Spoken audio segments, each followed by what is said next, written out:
So we just got out of a panel. Yeah.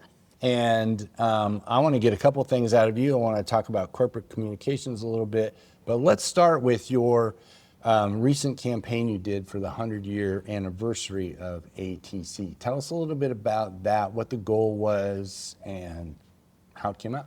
Sure. Yeah, so celebrating 100 years is a monumental achievement. So we started thinking about our centennial campaign a year before the centennial, actually. We work with a PR agency and we put together a plan. And really the goal is just brand awareness, highlighting all of the innovations and science that ATCC has helped drive over the past 100 years. And then we worked with our leaders to get their buy-in, make sure they were supportive of it, also engage them in the process too. You know, what do you want to see from this campaign? What do you want your network to know about ATCC that they don't already? So with their input, we put together like an internal and an external campaign, and we worked closely with marketing to integrate that. So, I mean, internally, we did a lot of things with our employees. We had a big gala for everyone to come and get dressed up and celebrate. Our marketing team is highlighting 100 of ATCC's products over the year. And we actually had our employees write blog posts about different products that connected with them. So that's been really interesting to read. And then, of course, we had this video campaign that we worked on for a while, featuring internal employees and key opinion leaders, customers, our partners. Each of them are between 2 and 3 minutes long, so they're short, easily shareable, and that campaign is going really well. We're seeing a lot of engagement on LinkedIn. The blog posts are getting a lot of reads right now, and we're still, developing our media relations strategy kind of as we're coming to the end of the year. We've worked throughout the year to build all of this great content so that when we start working with different media outlets to put together a nice story, they have a lot of content to pull from. So we got a couple months left in the year, but it's been a great couple of quarters, I would say, for our centennial, and everyone's really excited. I like that. What really stands out to me, because I think most people watching this, I presume, are thinking about their customers, and that part beyond the planning might seem sort of standard. But I'm curious about the internal part, how you thought about that, and then what it does for those employees, not only one to be part of the celebration, but also to contribute those blog posts, for example, and then talking about specific products, which must be interesting. Yeah, when we came up with this idea for the 100 for 100 products, we were skeptical. We're like, are we going to get enough people that want to write a blog post for each of these products? But the response was overwhelming. So we're actually looking like, how can we continue this momentum next year? What else can we ask employees to contribute to and write blog posts? And I've learned a lot along the way about some of our products, some of our, better sellers, but some products that, we may only sell a handful of a year, but that's, ATCC's mission is we preserve these materials for the future of science, even if it's, a cell line that may not be used all the time. It's important that we have that available. It strikes me that it's one way to break the ice with the entire population of your internal employees. Like, we're all doing this, right? Or they're stepping up to do it. But now that it's been done, it should be, I would hope, easier to go to anyone and say, hey, this is a thing we do here at ATCC. Would you write a blog post about this product? Do you find that? I think so. And we also, even with media relations, we'll have reporters that want to write stories, and we have the breadth and depth of scientific expertise within ATCC. There's so many people, SMEs, that I can pull to speak to different reporters on a variety of topics. And I mean, even just starting with having them write the blog post, now we're doing some contributed content. We're doing more videos. I would say, some people are reluctant to be on video, but we're seeing they see the impact that it makes and how they're able to tell the story of ATCC. So even if you're a little uncomfortable, they understand, okay, this is getting the story out there, so I'm gonna get out of my comfort zone a little bit and try something new.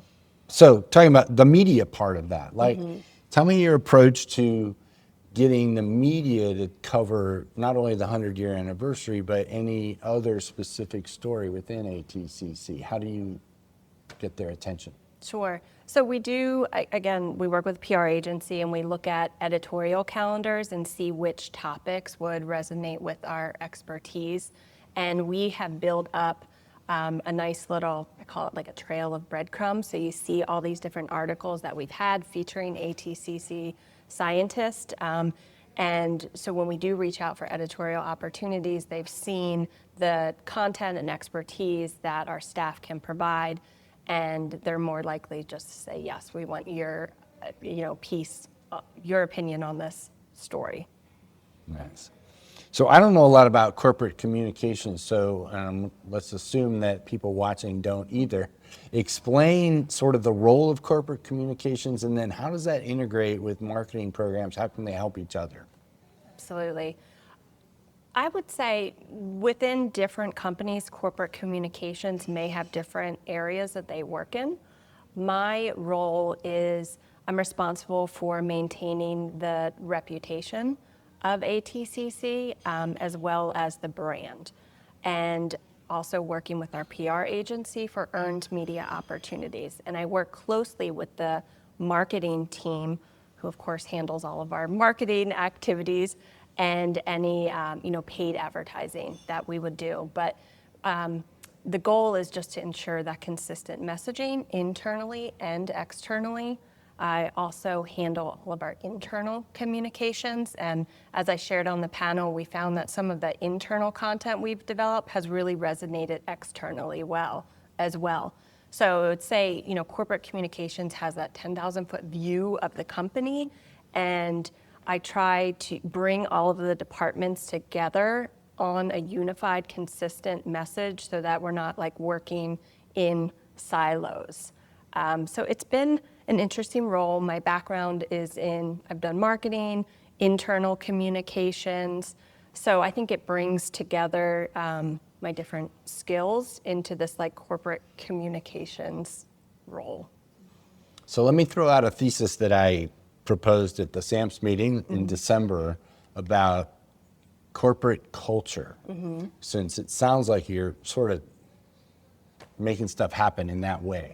And the talk I gave was about using corporate culture not only as an internal thing, but as a way to attract customers or others to your ecosystem from externally, because people want to know what goes on inside a business, what you're about, and so on. So what do you think about that? Yeah, no, I absolutely agree with that. I think that goes along with just keeping the message consistent internally and externally. You want your customers to know what that message is and have a feel of what the company is. And it all starts internally. I've always said your employees are your biggest ambassadors. Get them connected to the mission, help them understand the values and how to convey that and communicate it. And it becomes, ingrained within the culture internally and also externally as they're having conversations with customers or partners or even just other industry professionals. It helps, those on the outside, not just customers, but others in the industry really feel more connected to an organization when you have a strong culture. All right, last question. How have you seen, because I'm presuming you've done this for a while, corporate culture, anything changed in the digital era? I mean, maybe it's all been in the digital era for you, but has there been any evolution in how people approach things in terms of corporate communications? We always strive for transparency in our communication and helping our leaders understand the value of communicating frequently and with full transparency.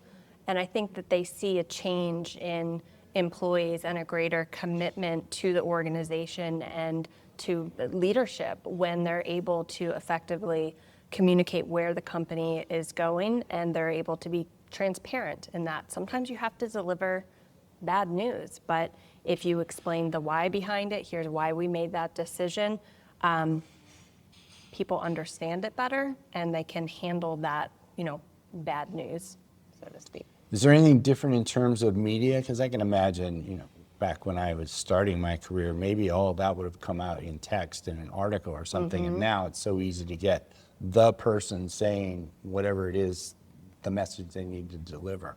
Are people more comfortable with that? Does it still take a little coaching? For our internal folks to Yeah, for your internal folks or your executive teams to do that sort of communication. Yeah. We always make sure our leadership team members are prepared. We do some coaching, we do media training once a year. And really it's just to get clear and crisp on that message.